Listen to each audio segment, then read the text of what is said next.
A familiar sound to many, the elevator opens in the lobby of the Courtyard Marriott at the University of Delaware, ready to take its next passenger.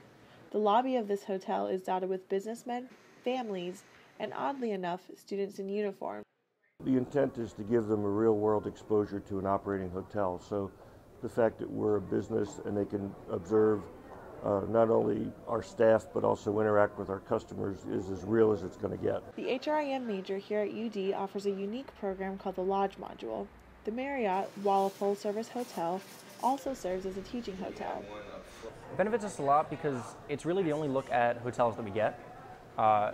A lot of our program is based around general management practices and a lot of food and beverage. Most of our classes are food and beverage. But this is definitely a new experience for us, and it's one that can really transition into any other form of hospitality anywhere else in the industry. The Lodge Module has provided students with hands-on experience for many years. Recently, the HRIM program added an innovative classroom near the ballrooms, which is where classes used to be held.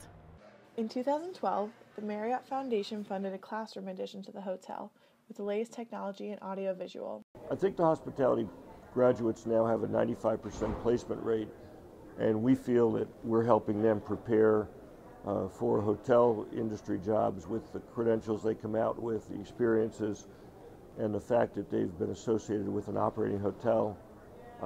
That's a real plus for them. As the semester comes to an end, a new group of HRIM students will take on this program next fall. This is Jackie Sager reporting for 49 News.